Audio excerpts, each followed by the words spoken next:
We are here in Mumbai in Courtyard Marriott, fourth edition of Repharma Summit, and I've been joined with Dr. Rajeev Raghuvanshi, the president, uh, DCGI, and I'm really happy to have a conversation with Dr. Rajeev. So the first question would be: it's been almost a year you have joined as a DCGI, and it's 11 months to be precise. So how has this journey been for you? And if you can share a few comments on this. So it has been a very eventful last 11 months. A lot of things have happened, right from risk-based inspection to changing the mindset of the internal people, sensitizing the whole industry about need for change in thinking about quality, and it has actually brought a lot of things out on the ground as issue, which we are trying to solve. So it has been eventful and very satisfying last 11 months. Sir, previous to this, you were the heading Pharmacopoeia Commission, and you were always been the industry peers or the people who are working there. They used to comment that you're a problem solver. You would be. It's easy to work with you. So these kind of etiquettes. How is it helping you as a DGC? So it's actually the quality of being problem solver is not confined to one domain. The nature and the skill of problem solving can actually be used in any domain of life, and that knack which I have is helping me here in identifying the problem and then designing solution to it. So whatever we are doing currently with respect to, say for example, identifying, the first problem is to identify to whom do I go and audit. There are 10,000 companies in this country. So creating a framework that on what basis I will identify, and that framework whatever we have created has actually hit the nail, and we are actually exactly going to the places where we need to go. Similarly, identifying my internal problem in my system and then solving it. So it's actually that is skill, if I can say, if I have, uh, I have been using since my early days in industry, and later on as a manager, and then at Pharmacopoeia Commission also, and at DCGI in the DCGI role also. So it's helping a lot because whatever we are doing is based on that skill only. Identify the problem and create solution to that. Kind of changes we can see in next few years when it comes for the regulatory landscape? There are a lot of questions among the pharma industry. What do you want to convey to them? So, couple of points. I spoke from DIAS also. Yeah. See, revised Schedule M has to be implemented in totality. The industry has to understand that this is something which they will have to do it. And the kind of provisions we have got in the revised Schedule M, you will see that if implemented properly, it will change the whole face of the pharma industry in this country. And as such, this revised Schedule M is at par with uh, WHO GMP norms, and that will also going to help not only in improving the quality, but it's actually ultimately it will help grow the business for this country and for the businessmen of this country. As I said, the opportunity is huge. We just have to grab it. But for grabbing that opportunity, you have to prepare yourself, and Schedule M, revised Schedule M, is an opportunity for them to actually upgrade themselves and compete in the global market. So one question on the cough syrup incidents which had happened in 2023, and there were two or three incidents as such.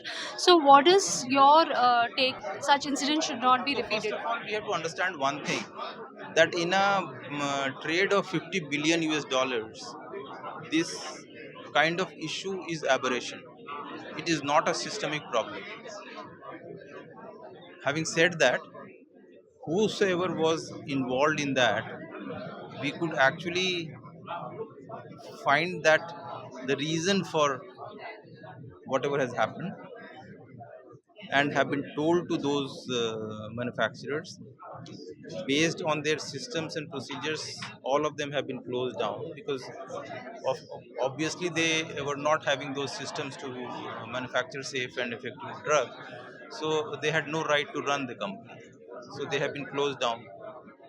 Now unless until they upgrade their systems, they will not be running. And same is being applied to other defaulting companies also. For cough syrup specifically, if you see, we then also bought the system of testing the cough syrup before export. People ask that why only export, but that's not the question. Why only export?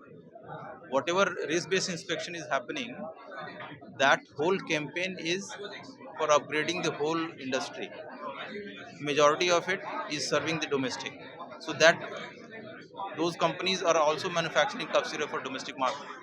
So we are tackling the cough syrup issue for domestic market through our risk-based inspections, and for exports we have putting a double check, and we see the result. Last 6-7 months we have no complaint from international or domestic side. So similarly, we ran a very focused special campaign during this winter, because winter is season when cough syrup manufacturing increases. So we took it as an opportunity for us to map the whole supply chain of, say, propylene glycol, and identify that where the issue is. And we have huge amount of data and very good amount of data which is under analysis, and we'll come out with some solution based on that data. The CDSU has been criticized for a lot of things, be it from the industry, from the media. So what do you want to say about it? How do you take these criticisms? So criticism is fine; it's part of the game. I am not concerned about the criticism till we know that what we are doing is right for the country. Um, Industry also has a habit of doing their work in a way since so many years. So if things are changing now, they will also feel a bit of uh, issue, if I can say. But in long run, it is good for the industry and for the country both. As I said, if you are thinking on a short term, you will be losing a huge opportunity in the global trade in long run. So both parties have to actually change with the context. The context has changed.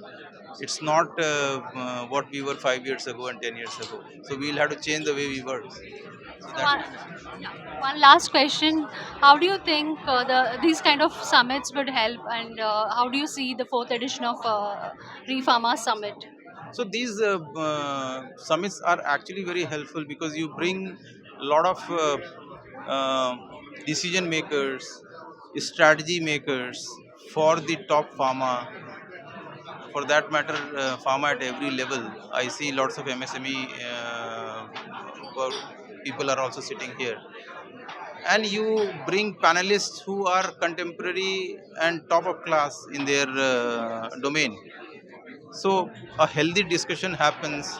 A lot of people get a lot of take home messages to implement, and for most of the people, they actually come to know about latest what is happening in the world in different domains. For example, quality or supply chain, or maybe the technology side, AIML. So helps everybody who comes. Everybody gets one thing or the other. Plus, of course, the awards. That's a tool for motivating the whole industry. People who get the award, they get motivated. People who don't get, they have something to do for the next year. So that way, it's very good. Thanks a lot, sir. Thanks.